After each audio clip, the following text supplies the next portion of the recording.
Marcado pelo desenrolar da novela tarifária de Donald Trump. A confirmação de tarifas relativamente menores do que o inicialmente indicado contribuiu para alimentar o apetite ao risco nos mercados, principalmente nas bolsas. Mas quanto mais a gente avança nesse xadrez tarifário, mais se torna importante diferenciar o joio do trigo. Ou seja, lembrar que essa dinâmica vai impactar países de maneira distinta, a depender de fatores como a dependência dos Estados Unidos no comércio para esse país, a relevância do comércio internacional para a economia do país como um todo e, por último, a magnitude do acordo, e especialmente aí um novo patamar tarifário. Nesse ambiente, volta a ganhar força a preocupação sobre o impacto das tarifas nos preços lá nos Estados Unidos. Isso porque, enquanto essas tarifas já estão vigentes e contribuindo para os cofres públicos, a gente ainda não vê esse aumento nos custos de importação refletido com clareza na inflação no país, mesmo que a gente já veja alguns sinais iniciais. E a temporada de resultados do segundo trimestre indica que esse impacto também não está sendo sentido até agora no lucro das empresas. Mas uma hora ou outra esse efeito vai aparecer. E a mensagem dura do Banco Central americano na reunião de julho reforçou esse ponto. Esses juros altos por mais tempo da mensagem do presidente do Banco Central, o Powell, eles perderam certo protagonismo depois que dados fracos de mercado de trabalho acabaram surpreendendo os investidores, mas não o suficiente para uma nova onda de enfraquecimento do dólar no mundo. Na mesma linha, a temporada de resultados, que foi bastante forte, ela mostrou como o excepcionalismo das empresas americanas segue longe de perder relevância na alocação global, especialmente em se tratando de tecnologia e inteligência artificial. Assim, embora a busca por ativos e mercados além dos Estados Unidos siga presente, aquela tal da rotação, com destaque inclusive para a aproximação econômico-diplomática de países além da esfera norte-americana, essa dinâmica perde força relativa. Enquanto isso, no Brasil, depois de um período fora do xadrez tarifário de Trump, a gente foi surpreendido com o anúncio de tarifas de 50%, colocando em risco o fluxo de capital estrangeiro para cá, que tem sido essencial, especialmente para a nossa bolsa nesse ano. O anúncio de isenções para boa parte dos produtos reduziu parte da piora da percepção de risco, mas a incerteza ela seguiu no ar e principalmente no palco político, depois também da prisão cautelar do ex-presidente Bolsonaro. No meio disso tudo, o tema fiscal acabou perdendo um pouco de protagonismo, mas não sem novos capítulos, que reiteraram que o desafio estrutural das contas públicas vai seguir presente, mesmo que o governo feche as contas no azul, que é provavelmente o que vai acontecer nesse ano. Nesse cenário, o Banco Central manteve os juros em 15% ao ano, reforçando o tom de cautela diante de tanta incerteza, e que os juros altos devem permanecer por um período prolongado. E bom, no meio disso tudo, o que a gente está vendo para as nossas carteiras de alocação? É com vocês, Gabi.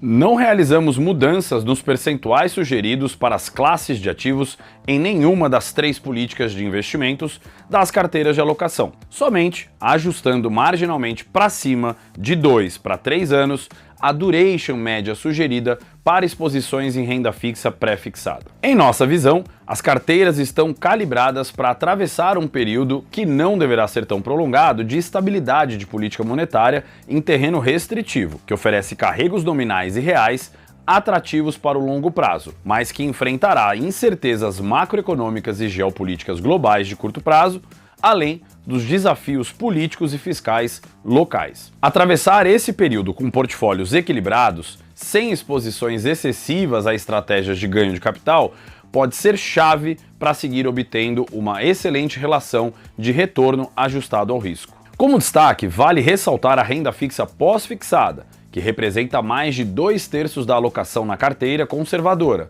enquanto renda fixa e inflação vai ganhando mais espaço nas carteiras das políticas moderada e sofisticada, chegando a 30% de alocação nessa última. Em menor proporção, a alocação em renda fixa pré-fixada tem seu papel fundamental, principalmente em caso de uma melhora do cenário à frente. Na renda variável Brasil, seguimos cautelosos do curto prazo mas otimistas no médio e longo prazo. Já na renda variável global, mantemos uma alocação abaixo da considerada neutra, com alguma preferência por ações norte-americanas que têm mostrado resiliência mesmo com os desafios macroeconômicos atuais. Multimercados e alternativos, em diferentes doses para os diferentes perfis, ajudam na diversificação e eficiência das carteiras. Se quiser ver mais detalhes sobre as carteiras recomendadas de alocação e as nossas publicações, clica no link da descrição ou acesse a página de conteúdos da XP clicando no menu Análises, Alocação. Agora, Raquel, é com você de novo.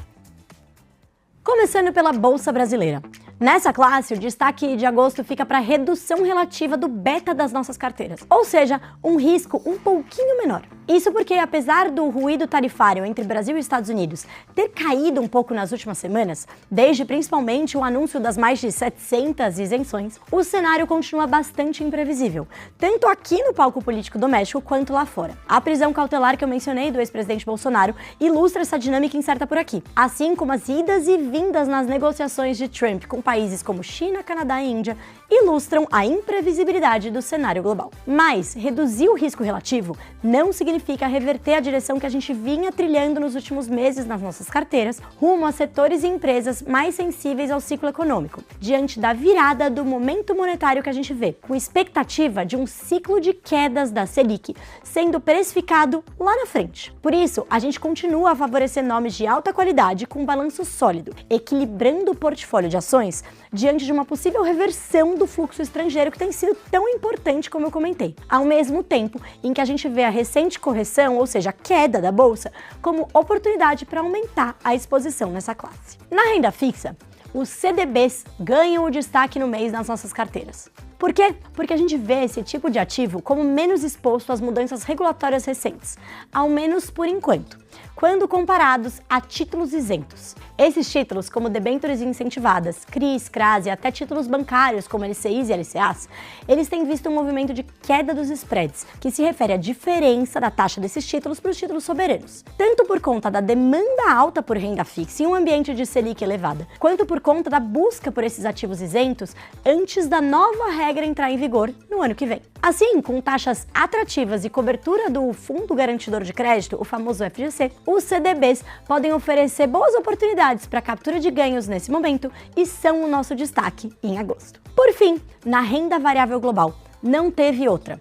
O destaque do mês ficou para a temática de inteligência artificial. A gente entende que esse tema transcende as fronteiras, os setores e as classes de ativos, e ele se torna cada vez mais uma alocação inevitável, estando presente em todas as nossas recomendações para alocação global, top ações, top dividendos e ETFs globais. Vale destacar que aqui a gente não está falando só das Big Techs americanas, apesar de elas terem sim um espaço importante nesse ambiente. Mas a gente vai além, a gente olha para a inteligência artificial em toda a cadeia produtiva e buscando empresas que conseguem otimizar resultados em áreas que vão desde o desenvolvimento de chips, passando pela geração de energia e até comunicação. Por fim, a gente mantém a nossa recomendação regional de uma alocação abaixo do neutro nos Estados Unidos, destacando também regiões como China e Europa, mas sem que isso signifique não ter bolsa americana, e não pode esquecer. E em termos setoriais, a gente segue destacando o setor financeiro e tecnologia. É isso, pessoal, por hoje eu fico por aqui e a gente se vê no mês que vem.